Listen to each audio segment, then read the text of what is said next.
Cool. Well, hello, everybody. This is Aaron Zeilinger, and if you're tuning in, we are live streaming our next watch party for the year 2007. Uh, this is going to be another fantastic year. This is coming off the championship year of 2006. My name is Aaron Zeilinger. We've got a great panel today to talk about that particular year. If you're tuning in for the first time or for the last time or for multiple times, Impulse Drum and Bugle Corps has launched a fantastic new online educational service called the Impulse Institute. Think community college, but on a month-to-month basis, and you get to choose whatever you want to learn without any prerequisites. So if you're a trumpet player and you want to learn, you want to play some snare, you can take a month lesson on that. You want to learn music theory, you can do that. You want to learn instrumental conducting, brass playing, beginning trombone, advanced trombone, woodwinds, anything like that. We have teachers for you. So if that sounds interesting, go over to www.impulseyouth.org, and under the programs tab, there's Impulse Institute. Check that out. It's a great new offering that I know is going to really help a lot of people in this time of uncertainty. On top of that, we are constantly trying to navigate this particular COVID crisis, and we are a small nonprofit youth organization that's constantly looking for financial support. So if you have the way to either volunteer time or a service or financial help or anything like that, please get in touch with us. You can reach me at Corps Director, CORPS, Director at impulseyoutharts.org, or you can go to our website and go to the Contact Us page. All that aside, if you wish to give any live comments while we are doing this, I am watching the feed on this live stream, so you can drop any comments there. I'll make sure to respond to them either in key or in the watch party, and let's have a great time. So without further ado, we're going to go down this list and introduce yourself and tell people what you're doing. So first off, let's start with Matt. Hi, I'm Matthew Dickerson. I marched 03, 04, 06, and 07. I played baritone for all those years, and at the very end of 07, I picked up a euphonium. And right now, I work at Cal State San Bernardino as a ceramic technician. I also work at Power Pottery of Los Angeles, and I'm an artist. Awesome. Next is Erasmo. Hi, my name's Erasmo. Let's see, I marched in 2006, 2007. I play soprano, aka the trumpet. Let's see, right now I'm a senior purchaser for a bookstore based in Gardena. Fantastic. Thank you. Next up, Dana. Hi, my name's Dana. I marched Impulse 2005, 6, and 7. And then I went on to march Vanguard Cadets and Santa Clara Vanguard. I played mellophone for all 6 years. And now I am an active duty dentist / naval officer. Next up, my co-host, Chris. Hi, my name is Chris Mathis. I marched Impulse from 99 to 02 on Contra the whole time.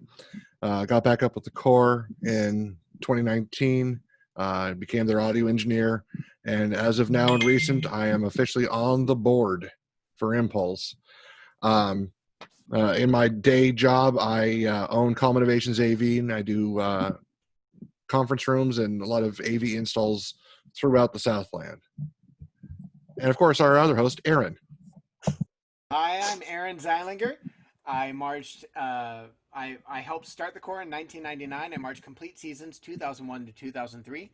I cooked for 2004 and 2005. I was a recruiter in 2008, and I've been the Corps Director since 2018. It's been a wild journey, and I wouldn't trade it for anything else. So without further ado, once again, if you have comments, drop it in our comments on Facebook. And these will also be going up on our YouTube channel. Search for Impulse Drum and Bugle Corps. Subscribe to our YouTube channel, and you can see these watch parties being uploaded there with clean audio and all the shows there. So, with all of that aside, let's start with our first question. When I get to start. So my first question is going to be here from Matt. So Matt, I heard that your first year, which was 03, you were voted most improved member. And then some years go by and you get to 07 this year, and this is your age out year, and you got voted as Corpsman of the Year. You want to take us through this growth that you had and the journey you had through Impulse? Well, it was definitely a long journey. in '03, I mean, it was a whole core thing was new for me. So there was a very steep learning curve for me to try to pick up everything, get all the drills right, try to get up to the same standard as everyone else. And it was pretty tough for me that very first year, but I did improve slowly. So then I got the most improved member, and I was quite happy with that. And '04 and '06, I just kind of got more and more better and confident with my skills. And then by the time '07 came around, I was one of the senior members of the horn line, actually, or in the corps. And I kind of had a little bit more responsibilities at that point as a vet. So I was picking up people. Actually, I was mainly picking up the guard captain and another guard member to practice every day on my way to practice, as well as trying to maintain just the morale of the horn line.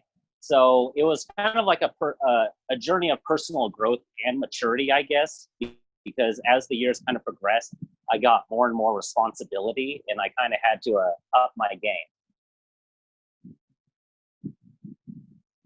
Fantastic. Next question goes to Erasimo.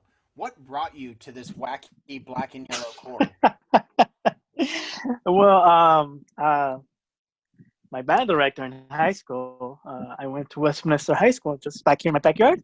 John Watley, he would always talk about his adventures when he marched with the Velvet Knights back in the, I believe, 80s. So he would tell us stories, share, and then I saw a couple of the videos because he ended up buying the DCI Box Set Championships. So during lunchtime, we would watch those. And I just got curious. And then I ended up having free time my junior year in high school. And I randomly just signed up for it. And then Steve, Ski, Mr. Mayoshi, he sent me an email inviting me and saying that that organization, Impulse, and my high school had a relationship in the beginning that they used to practice in the high school. And I've always lived next to the high school, so I used to hear the music you guys practice, and I always thought it was a high school band. So I ended up joining the high school band, and then I realized, like, nope, it's wrong group. So I went and I reached out, and I saw you guys, and well, here I am. Here I am.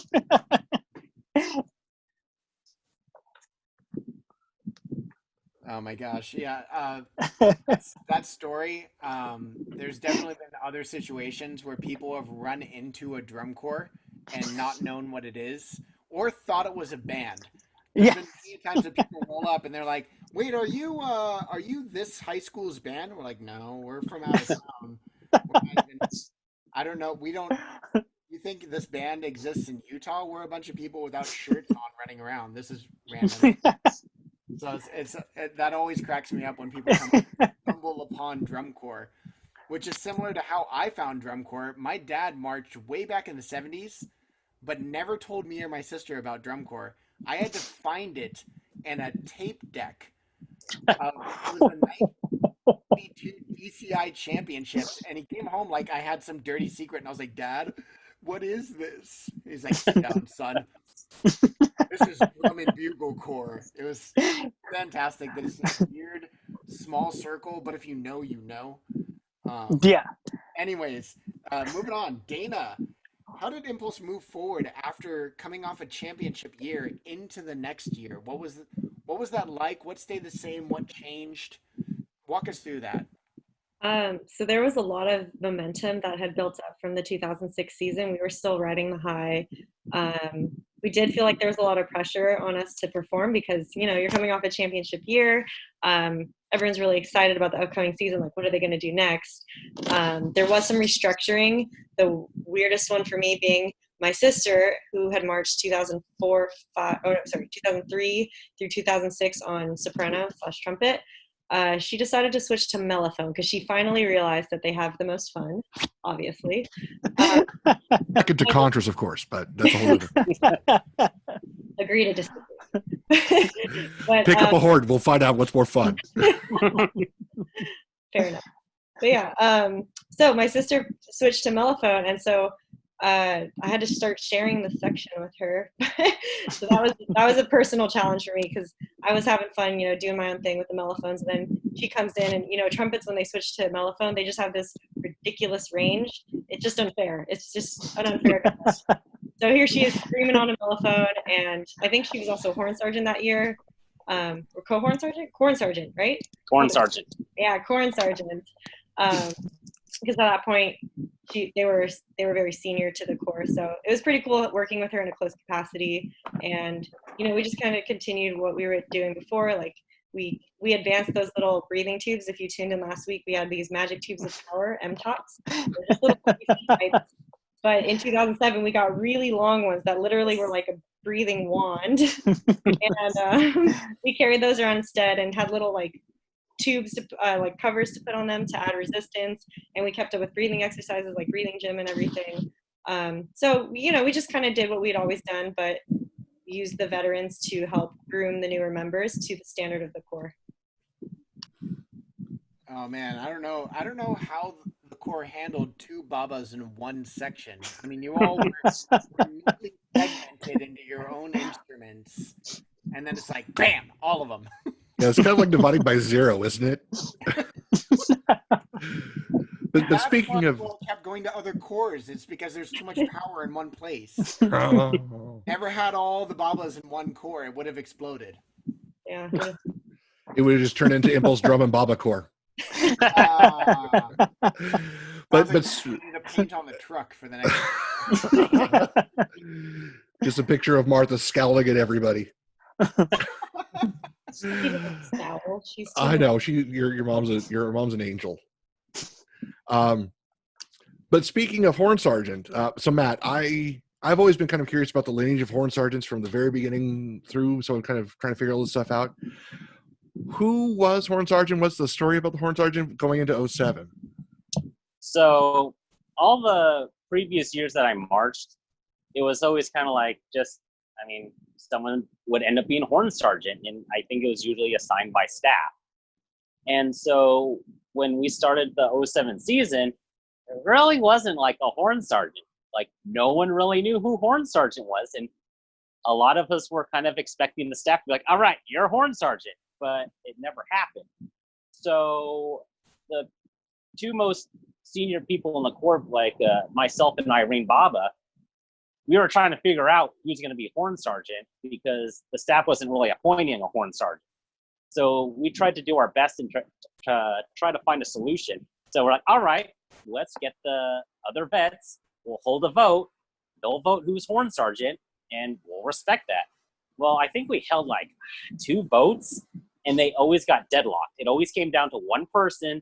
That person didn't want to break it because they were afraid of making someone mad. We're like, no, we just need someone to decide. Okay.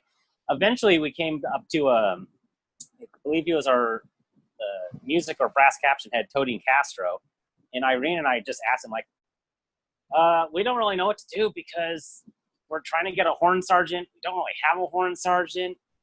And he just kind of looked at us like, well, do you guys think we could work together? And we're just like, yeah, we can work together. So it ended up being that Irene was Horn Sergeant for high brass, so the sops and mellophones, and I was a Horn Sergeant for the baritones and contras. And we always kept calling each other co-Horn Sergeants just to make the point that there was no definitive Horn Sergeant. It was us power sharing. And so we would always say co-Horn Sergeant, but that's a mouthful.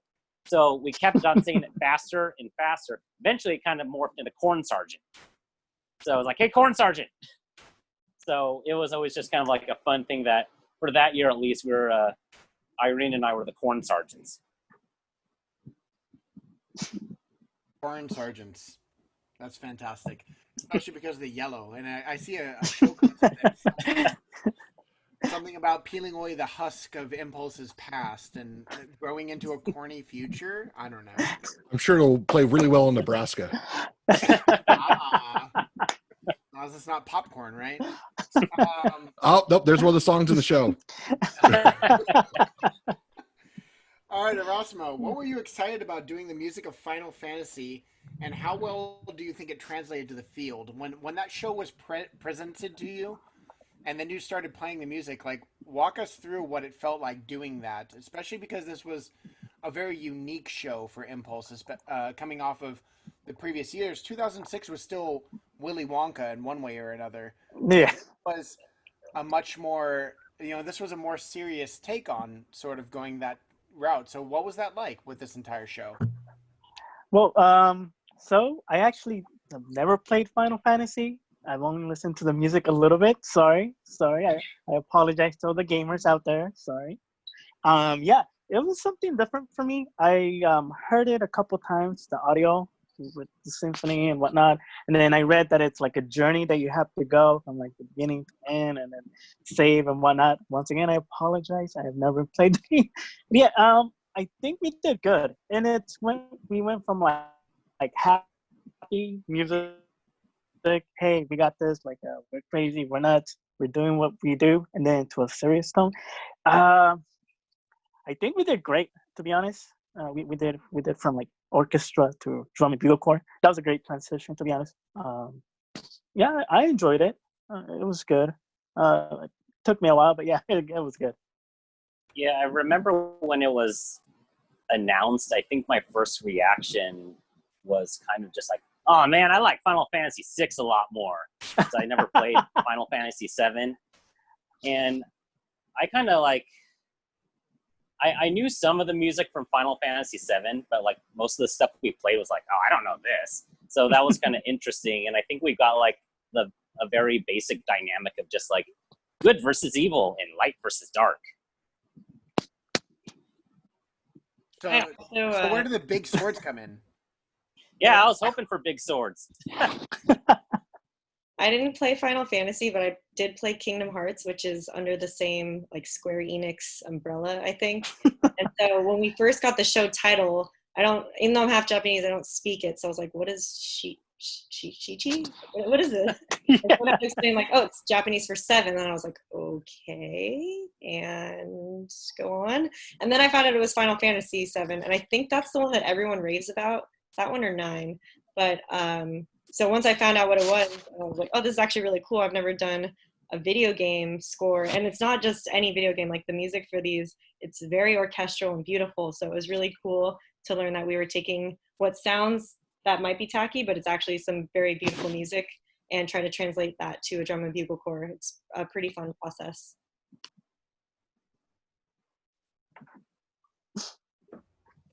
Cool. Yeah, go ahead. No, I'll. Got lost here. Matt, having Yeah. marched 03, how did it feel to age out of the Corps, and what was your favorite show out of the years that you marched? Because you marched sort of an arc of Impulse shows. So out of that, not only how did it feel to age out with this group, but like which one really stuck out to you? Well, it felt really good to age out because, I mean, at that point, that was my 4th year with the Corps. And I'm like, you know what? I'm going to give it my all. I mean, not that I didn't give it all my all other years, but I'm like, I'm going to go out with this Corps. I mean, I pretty much have always been ride or die Impulse. So it felt really good to age out because I always kind of looked up to the age outs when I was a member. So it felt really good to be part of that group that did age out. And as far as like a favorite show, I'm gonna have to say it's 06, followed right behind 03. And I find that kind of funny because it's both of the Willy Wonka shows. And so I think I'll always just remember 03 as my rookie year, which was pretty insane with everything in the tour, where we went, and all the things that happened. And 06 were just being like the championship year that I truly enjoyed that year. So it's definitely between those two, with like 06 just barely edging out 03. I know from my years, it's always tough trying to like pick a favorite. It's like picking a favorite child. I'm sure if we ask, never mind. I'm not gonna go down the Baba chain there, but I'm gonna move on here. And No, I'm the favorite. It's out there already. well, since no one else from the Baba family can argue with you right now, Yep. it's gonna be an easy win. Heard it here. This is the favorite Baba. It's the Baba. So Dana, this is a lovely poignant time here, but was there pressure to march Impulse? You know, knowing that you grew up around us all the way back from '99. I remember you running around then, or did you want to march Impulse? Um, it I wouldn't call it pressure per se, because at the time when I was 8 and Byron and Joey were marching, it was just like, that's my brother's thing. That's what they do. And I just get in the car and go to the rehearsals with my parents and my sister. So at the time, I wasn't thinking about the futures. I was just a kid. And but by the time Irene joined in 2003, I was very involved at that point. This is several years in, and I always wanted to do what my big siblings were doing. So at that point, I was like, okay, now I want to join. And then I got to do one of the parades, and I thought, like, this is it. I get to finally march. But then my parents told me I was too young and I couldn't. So I had to wait another 2 years until 2005 when they would let me. I don't think there was pressure per se. It was just an expectation. But it was from both ends. Like, I expected I will march Impulse one day, and my parents expected you're going to march Impulse one day and just carry on the tradition. But one of the cool things about, not cool, but interesting things about 2007 was, after sitting on the sidelines for so many years, Irene and I, like you said, we'd be running around the rehearsal carrying the water jugs, or like Byron and Joey's instruments, and just kind of following everyone around. 2007 was the first year where it was just the girls in the corps, no more boys. Byron was gone. Joey was doing another season with the Vanguard, and finally Irene and I had free reign. And it was like, okay, this is our chance to just be the Baba girls in the corps and make it our own special year. And it was really fun. It's very sweet to hear. I mean, I like that you actually wanted to take ownership, because I know, since I marched with both Joey and Byron, that there was a bit of feud between the two of them, but they felt it was theirs. But it's very cool for me to hear that you were excited to kind of take ownership with Irene. Yep, it was a fun season. Good. No longer in need of the protection program that was weirdly instituted by the Sopranos. Anyways, all right, we're gonna go around, and to any of you, 2007 was a unique year in the fact that championships were actually right here in California at the Rose Bowl in Pasadena. The entire drum corps activity finally had their West Coast championships that hadn't been over here in quite a while. I'm sure some of my friends on Drum Corps Coffee Shop and Drum Corps Friends can point out the last time that California championships happened. But we've been in Indianapolis for a number of years now. So how did it feel being a Southern California-based corps, having championships within a 20 to 30-minute drive of most of your houses? Well, except for the Babas, you guys were coming from Simi Valley, but still, how does it feel to be here? Let's start with Erasmo.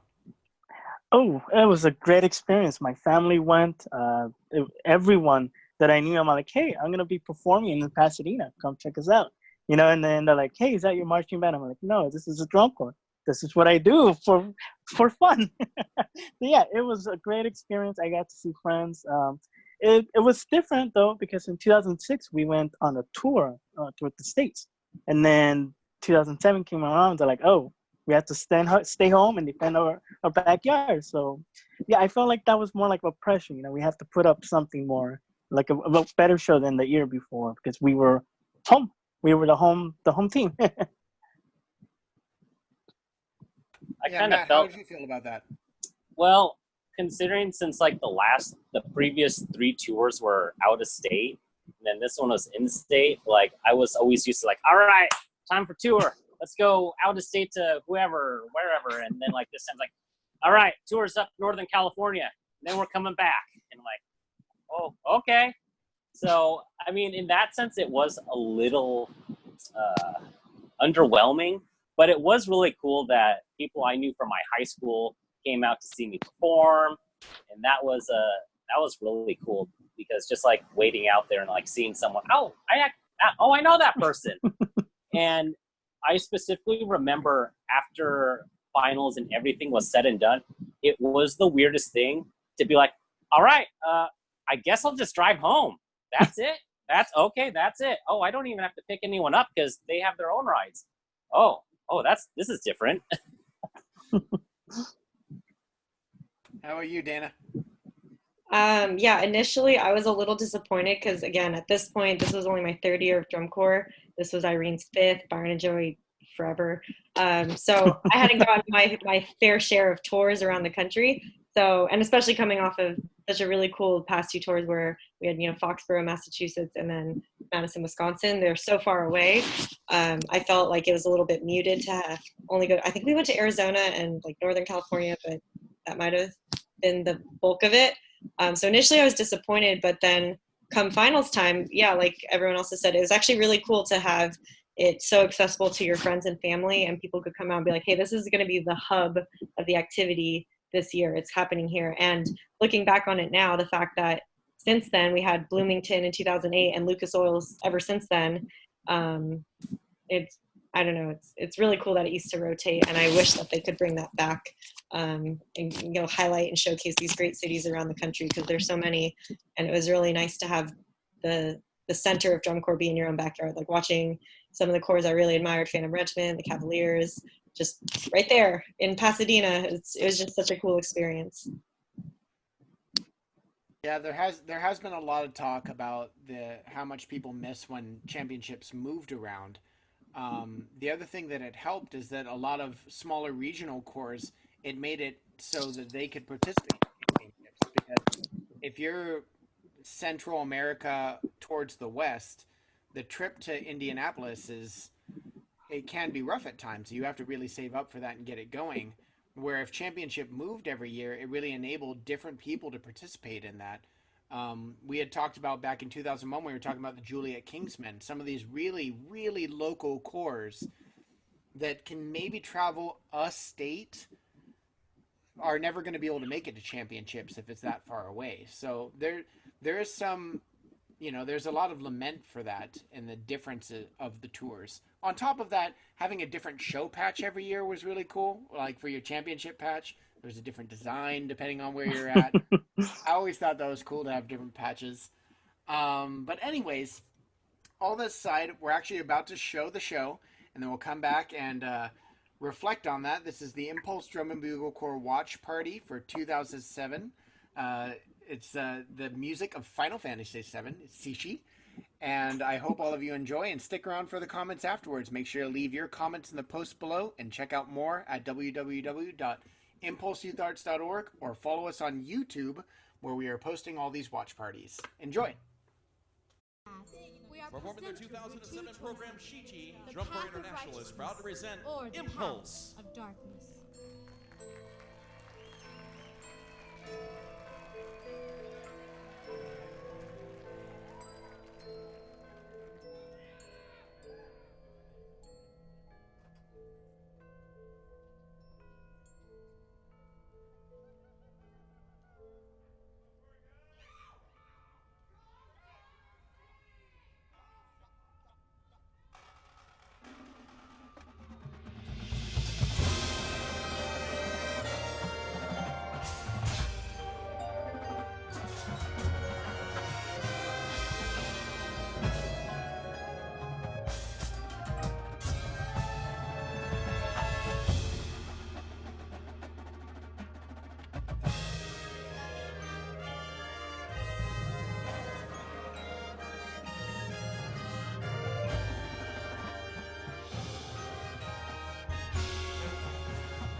tranquility, searching through the memories of sorrow in order to find the silver lining on the dark clouds.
The battle between the two opposing sides will begin. Yin versus yang, light versus dark.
gentlemen, under the direction of Ken White, Impulse Drum and Bugle Corps from Buena Park, California.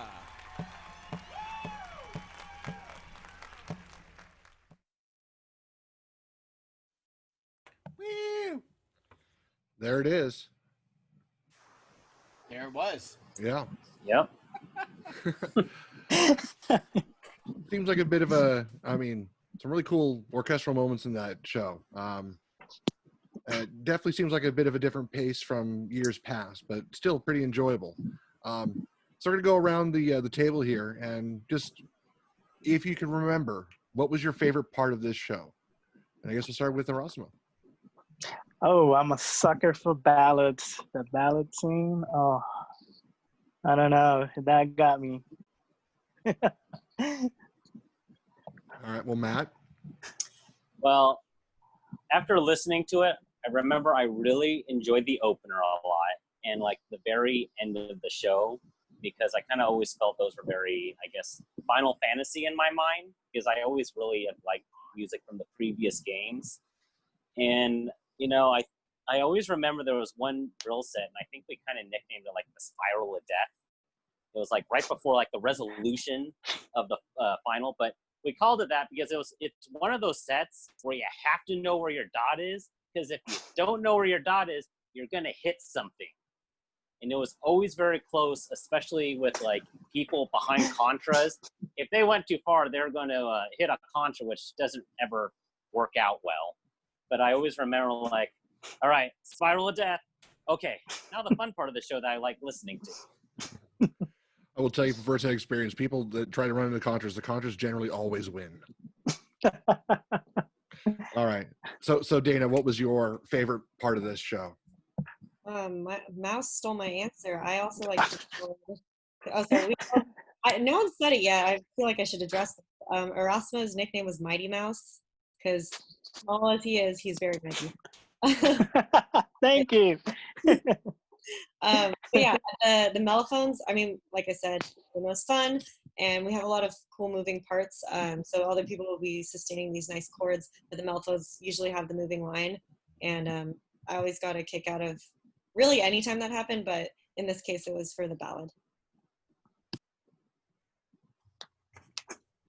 Just to point it out, Erasmo, when we were talking earlier about how you found this core, Mark Young, who was last week, said he was a freshman at Westminster when you guys were practicing.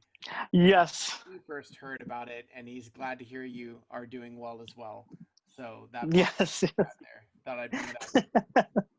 Hey, Mark.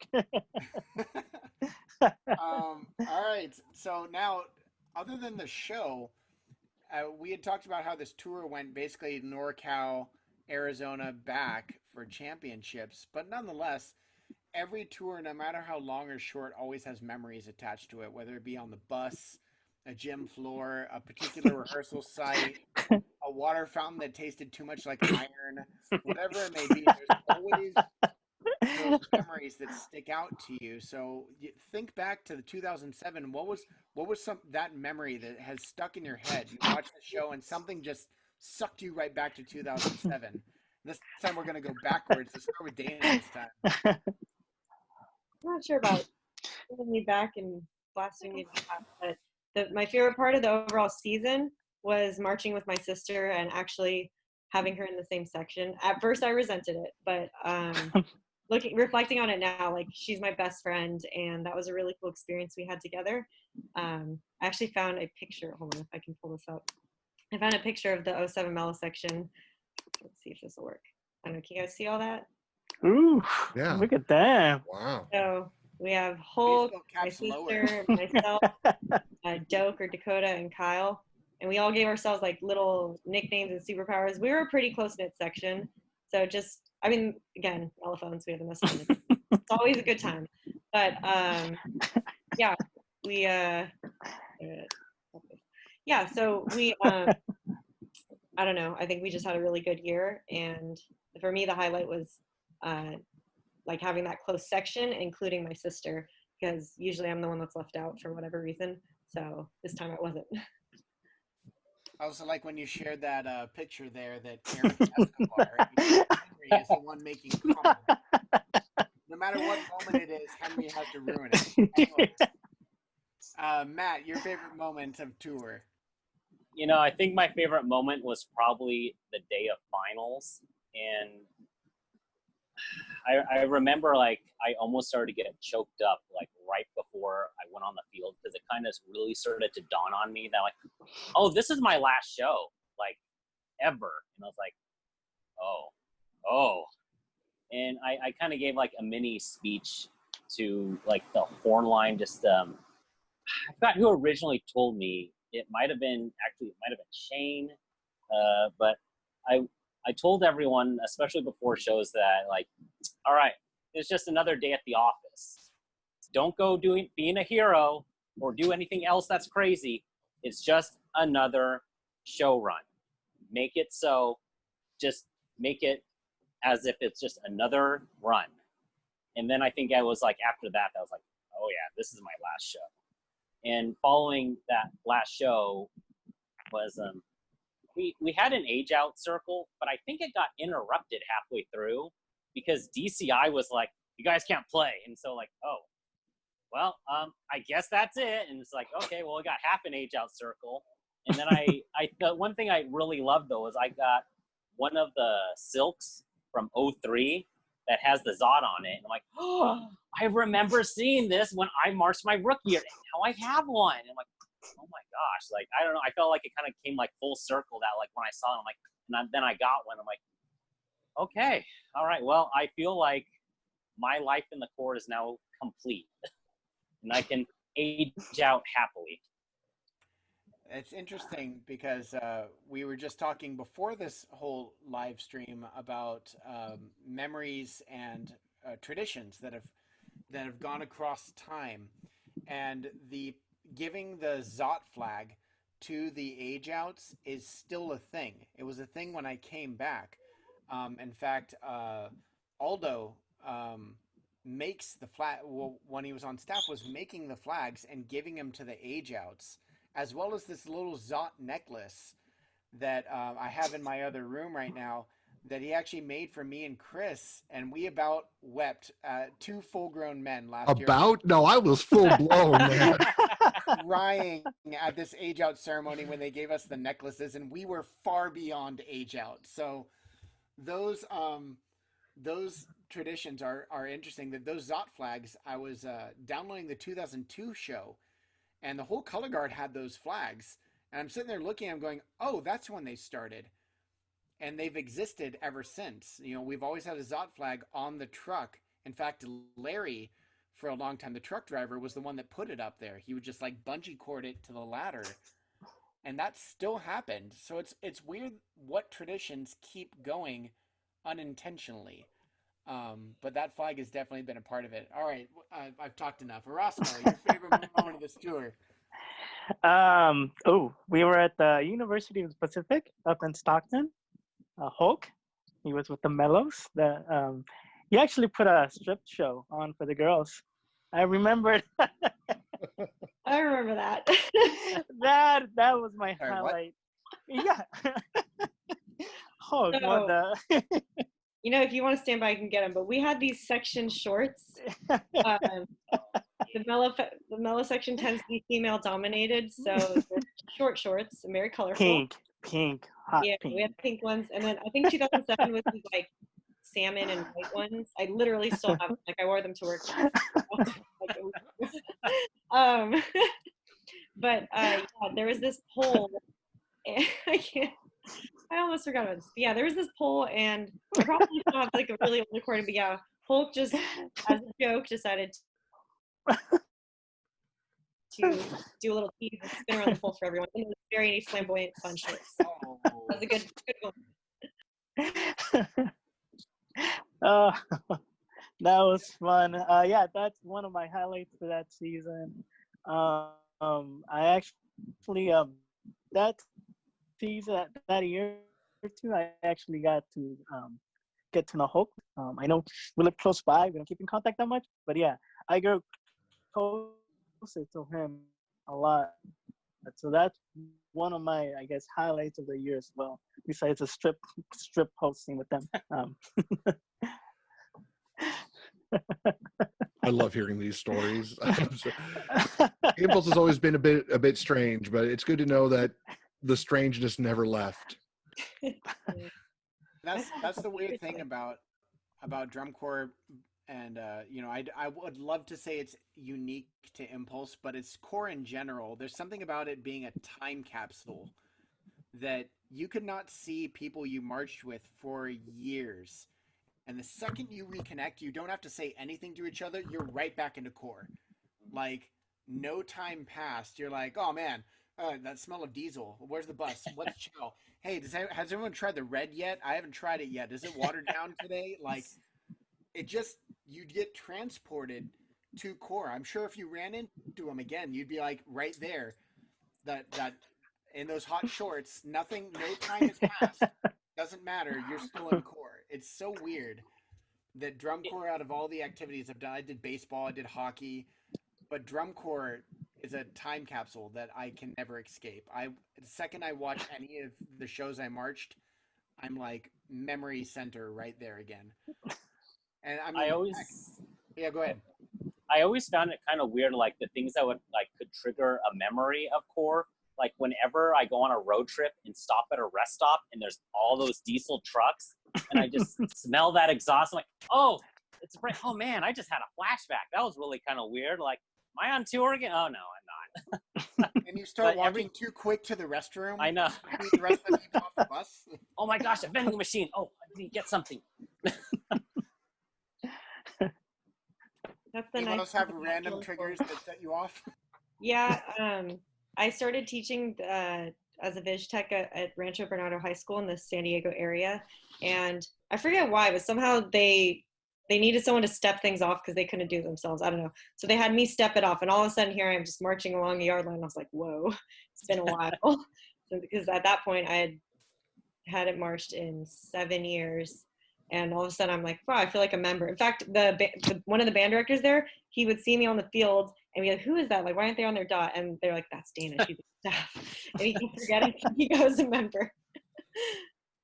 But it's cool that some of those experiences, they like transcend your lifetime. Like, even in the past few months, I've had like random drum corps dreams here and there where I'm like marching on my from dot to dot on the field, and like I'm surrounded by my friends again. And even with Hulk, like I saw him a couple of years ago. He's in the Marine Corps now, and I'm in the Navy, so we were just both in the San Diego area, and just like you guys said, we were just transported to that friendship timeline, and it's just a little time capsule that's, just very special for the rest of your life. It's definitely a thing. I know a lot of people may not always enjoy the shows they march, but they always remember the people they marched with and the memories that they had from those years. And it just doesn't stop. It doesn't transcend. As soon as you see somebody, I mean, first time I saw Aaron after many years, just like, oh, it's there. You have no choice. You're just pulled back in. You say something, Erasmo? I think I cut you off. Yeah. So I live next to the Westminster High School. So I know when they practice, they have the metronome on the loudspeaker. So I get the flashbacks. They like get home from work and I hear like, and I'm like, oh no, oh no. And then my parents are like, are you okay? I'm like, oh, it brings good memories and bad ones at the same time. I don't know. So yeah, I get to hear you then practice all the time here. No complaint. It's just, it brings good memories for me. Yeah, it's Dr. Beat has a way of doing that to anyone that's ever marched. Yes. That tone of metronome just never goes away. Yeah. Yeah, when I've gone running by my university, there's a high school that's right next to it, and there have been times when I'm just like mid-running, I have headphones in, I'm like, wait, did I just hear Dr. Beat? And I take out like a headphone, and I'm like, oh, I hear drums. Oh, this is kind of surreal and odd. I'm running. I feel there's no running block. I've done the same thing. I used to drive I live in Anaheim, and I was getting my master's at Azusa Pacific University. So I was driving up the 57. There's an awful stretch of traffic there, and I'd have to get off the freeway, and I'd drive right by Diamond Bar. Oh. I don't care how loud my music is. I can hear a drum line through it, and I instantly cut the music and roll down my windows and like, can I hear them? That's the thing. I can hear they're practicing like a creep. Like I'm driving by going, there's a band over there. I want to stop. I don't know what it is. There's certain Dr. Beat. Hearing a drum line from far away, then I'm like, okay, there's something happening. It's marching. I'm getting sucked in. I need to go over there now. But Diesel, the smell of Diesel will always instantly put me in a parking lot after a show of like trying to find what bus I'm in. And I think we parked over there, and then running into everyone I know. People look at me weird. The gas station thing, I've done that all the time. I walk up. In fact, I drove up to Sacramento with my mom a couple weeks ago, and I stopped at a gas station I swear the Corps stopped at 2 years ago. And I froze, and my mom's like, Aaron, are you okay? And I'm like, I've been here. I was here, and I was yelling at the kids to only get snacks and get back on the bus. And she's like, okay. I'm like, we parked right there. And she's like, that's a weird memory. And I'm like, I know. Do you guys remember that year we had diesel pancakes? That the diesel. Yes. So much about the 2006 diesel pancakes. Practice Oh champions. God! I've heard it's a mistake. I've heard they didn't know, and I heard it was only the field running crew.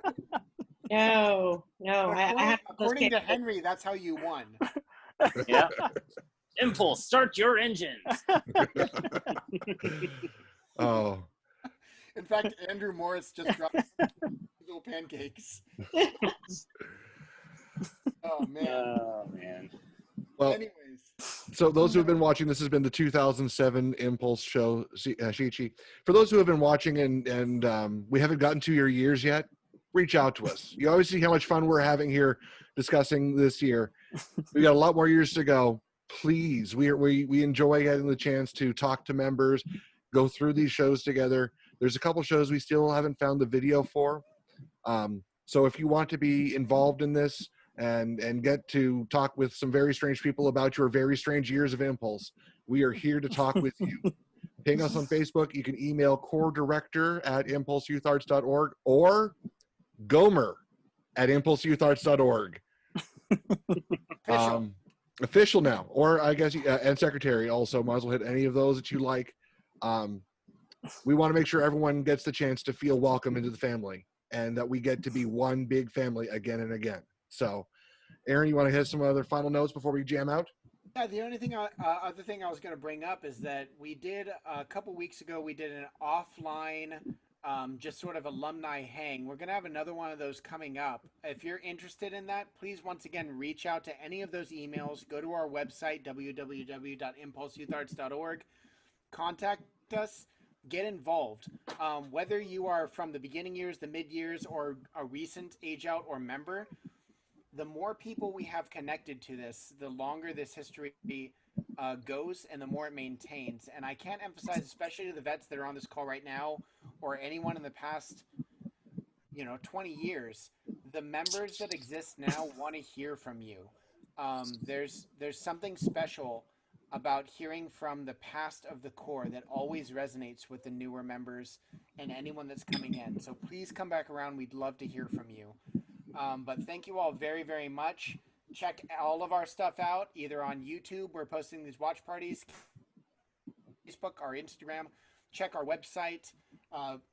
Private message me. I don't care. Get in touch in some way, shape, or form. And we would love to hear from you. So thank you very much. This was 2007 Watch Party. Have a wonderful night.